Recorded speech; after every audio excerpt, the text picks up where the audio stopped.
દેશના કોઈ પણ ખૂણે જાઓ વિકાસના કામો અવિરત ચાલતા જોવા મળે છે। આ મોદી સાહેબની વિકસિત ગુજરાતની ગેરંટી છે। વિકાસના કામો નાણાંના ભાવે અટકે નહીં, છેવાડાના અંતરિયાળ વિસ્તારોને વિકાસથી વંચિત રહેવું ન પડે એવી સુદૃઢ વ્યવસ્થાઓ મોદી સાહેબે વિકસાવી છે। જે કામો થાય તે લોકોની અપેક્ષા મુજબના અને ક્વોલિટી વાળા થાય। કામો માંગવા લોકોને સરકાર પાસે જવું ન પડે, પણ સરકાર સામે ચાલીને લોકહિતના કામો કરે એવી વિકાસની રાજનીતિ મોદી સાહેબે ઊભી કરી છે। સૌને ભરોસો છે, વિશ્વાસ છે કે મોદી સાહેબ છે એટલે એમને જોઈતો વિકાસ મળશે જ। આજનો આ વિકાસ ઉત્સવ ઉત્તર ગુજરાતને ઉત્તમ ગુજરાત બનાવવાની પ્રતિબદ્ધતા દર્શાવે છે। વડાપ્રધાન શ્રી નરેન્દ્રભાઈ મોદીએ દેશના ધર્મ સ્થાનોના પુનઃસ્થાનની પરિપાટી સ્થાપી છે।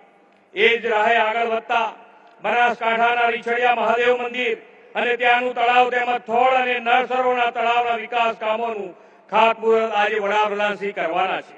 ઉત્તર ગુજરાત પ્રદેશને આજે એક જ દિવસમાં 13,601 કરોડ રૂપિયાના વિવિધ 57 કામોની ભેટ આ ધરતીના સંતાન શ્રી નરેન્દ્રભાઈ આપવાના છે। તેમાં આજે આપણે રેલવે, પેટ્રોલિયમ અને નેચરલ ગેસ, ઉર્જા તથા નેશનલ હાઈવે ઓથોરિટી એમ કેન્દ્ર સરકારના જુદા જુદા વિભાગના 11 મોટા વિકાસ પ્રોજેક્ટની ભેટ મળવાની છે। આંતરરાષ્ટ્રીય સરહદ ધરાવતા ગુજરાતમાં રાષ્ટ્રીય સુરક્ષા અને સલામતીની દ્રષ્ટિએ અતિ મહત્વના નક્કરના કામો કરવાની પહેલ વડાપ્રધાન શ્રી નરેન્દ્ર મોદી સાહેબે કરી છે। એ દિશામાં દિશા એરફોર્સ સ્ટેશનની એર સ્ટ્રીપનું લોકાર્પણ તેઓ કરવાના છે। વડાપ્રધાન શ્રી નરેન્દ્રભાઈ મોદીએ રાજ્યમાં રેલવે અને રોડ નેટવર્કના ઇન્ફ્રાસ્ટ્રક્ચર સહિત વિકાસના કામો આપીને વિકસિત ભારત માટે વિકસિત ગુજરાતના નિર્માણની આગવી દિશા દર્શાવી છે। રેલવે અને હાઈવે જેટલો જ મહત્વનો છે હાઈવે એટલે ઇન્ટરનેટ। ભારતના 6.5 લાખથી વધુ ગામડાની 3.5 લાખ જેટલી પંચાયતોને ઇન્ટરનેટ કનેક્ટિવિટી આપવાનો પ્રોજેક્ટ ભારતનેટ વડાપ્રધાનશ્રીની પ્રેરણાથી શરૂ થયો છે। આજે આ ભારતનેટ પ્રોજેક્ટના ફેઝ 2 ના રૂપિયા 2042 કરોડના વિકાસ કામોનું લોકાર્પણ તેઓ કરવાના છે।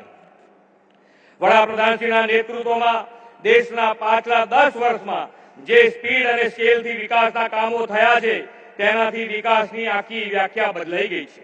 મોદી સરકારની વિકાસની આ ગેરંટીને ગુજરાતની જનતા જનાર્દન હૃદયથી આશીર્વાદ આપતી રહેશે તેવો મને વિશ્વાસ છે। આપણે સૌ સાથે મળીને શ્રી નરેન્દ્રભાઈની પ્રેરણાથી વિકસિત ભારત 2047ના નિર્માણમાં વિકસિત ગુજરાત બનાવીને સહયોગ આપીશું તેવી ખાતરી વડાપ્રધાનશ્રીને આપું છું। ફરી એકવાર આપ સૌનું સ્વાગત કરી વિરમું છું। ભારત માતા કી જય, વંદે માતરમ, જય જય ગરવી ગુજરાત।